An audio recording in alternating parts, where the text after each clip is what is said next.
દિલ્હીમાં કૃષ્ણચંદ નામનો એક વ્યાપારી રહેતો હતો. એની પેઢી ઘણાય વર્ષોથી એક સરખી રીતે ચાલતી હતી. એ પેઢીની આદતો દેશ દેશમાં હતી. એક વખત એવું બન્યું કે એક સાથે શેઠને ત્યાં 5 લાખની તરત મુદતની હુંડીનો દેખાડ થતાં તુરંત જ એના નાણાં રોકડા ગણી આપવા જોઈએ. વ્યાપારીઓ જોકે લાખો અને કરોડોનો વ્યાપાર ખેડતા હોય છે, પરંતુ એ કોઈ દિવસ ઘરમાં કે પેઢીમાં રોકડ નાણું રાખતા નથી. ઘણા ખરા નાણાં તો વ્યાપારમાં જ રોકાયેલા હોય છે, કારણ અવારનવાર આ નાણાં એકબીજાને ત્યાંથી આવતા જાય એટલે વ્યાપાર તો ચાલ્યા જ કરે. હવે એવું બન્યું કે જે દિવસે કૃષ્ણચંદ શેઠને ત્યાં 5 લાખની હુંડી આવી પડી તે દિવસે પૂરતા માત્ર 5,000 રૂપિયા હતા. આથી શેઠે ઓળખીતા વેપારીઓને ત્યાં પોતાના મુનિમને મોકલી સગવડ કરાવવા માંડી, પણ સમયની બલિહારીને લીધે કોઈએ એક પાય પણ આપ્યું નહીં. આથી મુનિમ રખડી રખડીને પાછો આવ્યો ને શેઠને બધી વાત કરી. શેઠ તો ચિંતામાં પડ્યા કે હવે કરવું શું. પોતાને ઘેર લાખોનું ઝવેરાત હતું, પણ જો એ બજારમાં મૂકે તો આબરૂ જ જાય ને.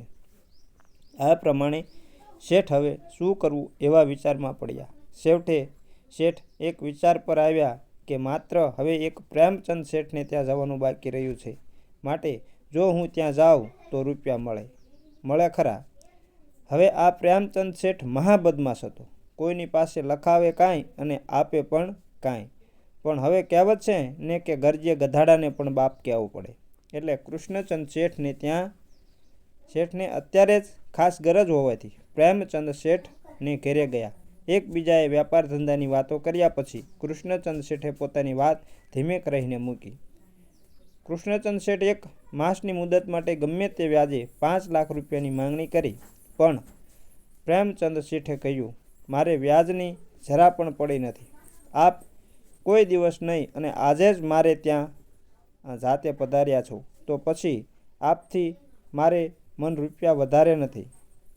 જોઈએ એટલા લઈ જાઓ, પણ એક શરત છે, જો કે આપને કબૂલ હોય તો ખુશીથી લઈ જાઓ. કૃષ્ણચંદ શેઠ બોલ્યા, શી શરત છે?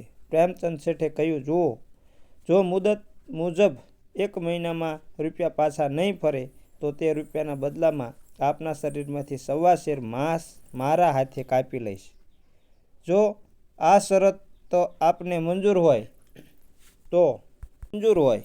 તો ખુશીથી અત્યારે ને અત્યારે 5 લાખ રૂપિયા ગણી લો. આ પ્રમાણે પ્રેમચંદ શેઠની શરત સાંભળી કૃષ્ણચંદ શેઠે વિચાર કર્યો કે મારા બેટે મારું કાસળ કાઢવા બરાબર લાખ સાધ્યો છે, પણ એની એ ધારણા પાર પડશે નહીં, કારણ મુદત પહેલાં તો હું 25 લાખ રૂપિયા જોઈશે તો પણ લાવી ખડા કરી દઈશ. માટે એની શરત કબૂલ કરવામાં જરા પણ વાંધો નથી. વ્યાજ પણ બચશે અને આબરૂ પણ જળવાશે. આમ વિચાર કરી કૃષ્ણચંદ શેઠે કહ્યું, ભલે શેઠ, જો હું મુદત પૂરી થતાં નાણાં ન ભરી શકું તો આપની શરત મુજબ મારા દેહમાંથી 1.25 શેર માંસ કાપી લેજો. પ્રેમચંદ શેઠે કહ્યું, ઠીક છે. ત્યારે શેઠ, એ સંબંધના એટલા અક્ષરો લખી આપો અને નીચે સહી કરી આપો એટલે પત્યું. કૃષ્ણચંદ શેઠે એ મુજબ લખી આપ્યું અને રૂપિયા લઈ પોતાની આબરૂ હવે જળવાશે એમ વિચાર કરી આનંદથી હસતા હસતા પોતાની પેઢીએ ગયા. બંને હુંડીઓ ભરપાઈ કરી આપી. જોયું કે વેપાર ધંધામાં કેટલી આવી મુશ્કેલીઓ આવતી હશે.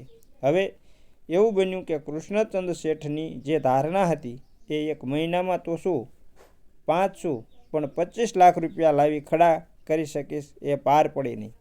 કોણ જાણે માણસ શું આશા રાખે છે અને એની આશા ભાગ્યે જ પાર પડે છે, અને આશા પાર પડે તો પણ પરિણામ બીજું જ આવે છે. આ મુજબ કૃષ્ણચંદ શેઠ પ્રેમચંદ શેઠના નાણાં 1 મહિનામાં પાછા આપવાની શરત કરી હતી, અને એ મુજબ મહિનો પણ પૂરો થવા આવ્યો હતો. મુદત પણ વીતી ગઈ અને બદમાશ પ્રેમચંદ શેઠનો નાણાં વસૂલ કરવાનો તકાદો શરૂ થયો. એટલે કૃષ્ણચંદ શેઠે તો પોતાના સગાવાલાઓને કહી 5 લાખ રૂપિયા ભેગા કરી વ્યાજ સહિત પ્રેમચંદ શેઠને ત્યાં પહોંચતા કરાવ્યા, પણ એણે તો 1 રૂપિયો પાછો લેવાની ના પાડી. પાછા મોકલાવ્યા.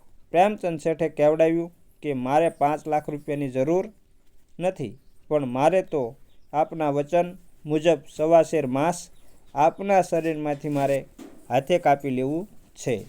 આ પ્રમાણે સાંભળી કૃષ્ણચંદ શેઠનો માણસ 100 રૂપિયા લઈને પાછો ફર્યો. અને કૃષ્ણચંદ શેઠની બધી વાત કરી. આ સાંભળી શેઠ તો એકદમ ગભરાયા અને માંદા પડી ગયા. કૃષ્ણચંદ શેઠ શરતથી બંધાઈ ગયા હતા એટલે લાચાર હતા. વ્યાપારીઓ માત્ર પોતાની જબાન પર જ કરોડોનો વેપાર ખેડે છે અને પાળે છે, એટલે શરત મુજબ વચન પાળવું એ તેઓનો મુખ્ય ફરજ છે. ત્યાર પછી ઘણી વખત પ્રેમચંદ શેઠે પોતાની શરત પૂરી કરવા માટે કૃષ્ણચંદ શેઠને કેવડાવ્યું. કૃષ્ણચંદ શેઠ તો સાવ માંદા પડી ગયા હતા અને એમાં વારંવાર પ્રેમચંદ શેઠના તેડાથી એમની તબિયત સાવ ખાટલાવશ બની ગઈ. આખરે બદમાશ પ્રેમચંદ શેઠે પોતાની શરત ગમે તે હિસાબે પૂરી કરવા માટે કૃષ્ણચંદ શેઠ પર ફરિયાદ માંડી. કૃષ્ણચંદ શેઠ સાવ અશક્ત હોવા છતાં પણ કાજીના તેડાથી કચેરીમાં ગયા. કાજીએ કૃષ્ણચંદ શેઠને પૂછ્યું, શું તમે શેઠ પ્રેમચંદ પાસેથી 5 લાખ રૂપિયા લીધા કે? કૃષ્ણચંદ શેઠે જવાબ આપ્યો, જી હા. એ રૂપિયા લેતી વખતે કોઈ શરત કરી હતી? જી હા. તમે આવી શરતે 5 લાખ રૂપિયા લીધા હતા કે જો 1 મહિનામાં હું એ રૂપિયા ન આપી શકું તો મારા શરીરમાંથી 1.25 શેર માંસ તમારા હાથે કાપી લેવું? જી હા. પણ મેં વ્યાજ સાથે રૂપિયા મોકલાવ્યા છતાં એમણે એ લીધા નહીં.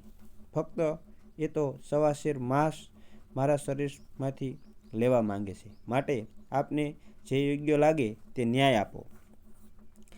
કૃષ્ણચંદ શેઠનો જવાબ સાંભળી કાજીએ કહ્યું, તમારી શરત મુજબ તમે બંધાઈ ચૂક્યા છો, એટલે હવે તમને બીજી તો શી મદદ કરી શકું? માટે ફરિયાદી જે જગ્યાએથી 1.25 શેર માંસ કાપી લેવા માંગે તે જગ્યાએથી કાપી લેવા દો. આ પ્રમાણે કાજીનો ફેસલો સાંભળી કૃષ્ણચંદ શેઠના તો હોશ જ ઉડી ગયા. પરંતુ એમણે ધીરજ રાખી વિચાર કરી કહ્યું, કાજી સાહેબ, આ ફરિયાદ સામે યોગ્ય ન્યાય મેળવવા માટે મારે બાદશાહ સલામત દરબારમાં ફરિયાદ હાજર કરાવવી છે. માટે હમણાં આપનો હુકમ અમલમાં ન લાવશો એવી મારી અરજ છે. કૃષ્ણચંદ શેઠની આ અરજને કાયદા પ્રમાણે માન આપી કાજી સાહેબે પોતાનો હુકમ બંધ રાખ્યો. એટલે કૃષ્ણચંદ શેઠે તુરત જ બાદશાહના દરબારમાં અરજ કરી. બાદશાહ દિલ્હીના આ બંને આબરૂદાર વેપારીઓને ઓળખતા હતા અને એમાંય આવી નવાઈ પમાડી એવી શરત જોઈ વિચારમાં જ પડી ગયા. બાજુમાં જ બેઠેલા બિરબલને બાદશાહે કહ્યું, બિરબલ, ન્યાય અને ધર્મ કાયમ રહેતા કોઈ પણ ઉપાય આ વેપારીનો જાન બચે તેવો કોઈ રસ્તો તું કાઢ અને તે મુજબ તે ન્યાય આપ. બિરબલે બંને જણાને કહ્યું, જાઓ શેઠ, તમારા બંનેના સંબંધમાં ઘટતો ઇન્સાફ મળશે. માટે કાલે તમે બંને જણા પધારજો. આથી આ બંને જણા વિનયપૂર્વક સલામ કરી ઘર ભણી વળ્યા. બીજે દિવસે વાદી અને પ્રતિવાદી બંને જણા એકબીજાની સામે ઊભા રહ્યા. બિરબલે પ્રેમચંદ શેઠને પૂછ્યું, કેમ શેઠ, તમારે રૂપિયા તો પાછા જોઈતા નથી ને? પ્રેમચંદ શેઠે કહ્યું, જી ના, મારે તો કરાર મુજબ એના શરીરનું 1.25 શેર માંસ જોઈએ છીએ. બિરબલે કહ્યું, ભલે ત્યારે એમ જ કરો, પરંતુ તમારી શરત મુજબ 1.25 શેર કરતાં ઓછું કે વધતું માંસ કાપશો તો એટલા જ પ્રમાણમાં તમારા શરીરમાંથી પાછું એટલું જ માંસ કાપી લેવામાં આવશે. આ પ્રમાણે બિરબલનો ન્યાય સાંભળતા પ્રેમચંદ શેઠ તો ગભરાયા અને વિચારમાં પડ્યા કે હવે શું કરવું. બિરબલે ફરી હુકમ કર્યો, જલ્દી કરો, કોની વાટ જુઓ છો? તમારી શરત મુજબ માંસ કાપી લો. બિરબલે ફરી હુકમ કર્યો, જલ્દી કરો, કોની વાટ જુઓ છો? તમારી શરત મુજબ માંસ કાપી લો. પ્રેમચંદ શેઠે થોથરાતી જીભે કહ્યું, નામવર, મારે માંસ જોઈતું નથી, મારે તો મારા 5 લાખ રૂપિયા જોઈએ છે. આ સાંભળી બિરબલે કહ્યું, શું કહ્યું? 5 લાખ રૂપિયા? હવે એક પાય પણ નહીં મળે, બસ માંસ જ લેવું પડશે. અને ખબરદાર, માંસ કાઢતા લોહીનું એક પણ ટીપું ન પડવું જોઈએ, કારણ કે શરતમાં લોહી લેવાનું નથી, માંસ જ લેવાનું છે. અને એમ જો નહીં કરો તો ઇન્સાફનું અપમાન કર્યું ગણાશે. માટે કહો, હવે શું કરવા માંગો છો? આથી પ્રેમચંદ શેઠે એકદમ નિરાશ થઈ કહ્યું, મહેરબાન સાહેબ, હવે તો મારે કશું પણ જોઈતું નથી. મને અહીંથી હેમખેમ જવા દો તો ઠીક. આ બધું બાદશાહ સાંભળતા હતા. એમણે કહ્યું, જુઓ, તમે બંને દિલ્હીના જાણીતા એક ધંધાવાળા વેપારીઓ છો, છતાં કેવા પ્રપંચો રચી બીજાનો જાન લેવા માંગો છો. તમારા જેવા વેપારીઓને આ શોભતું નથી. માટે શેઠ, હવે તમે મૂંગા મૂંગા ચાલ્યા જાઓ અને કૃષ્ણચંદ શેઠની દરબાર સમક્ષ માફી માંગો. બાદશાહના હુકમને માન આપી પ્રેમચંદ શેઠે કૃષ્ણચંદ શેઠની માફી માગી અને ચાલ્યા ગયા. ત્યારબાદ કૃષ્ણચંદ શેઠે કહ્યું, નામવર, બિરબલની ન્યાય બુદ્ધિથી મારો જાન બચી ગયો છે. માટે પ્રેમચંદ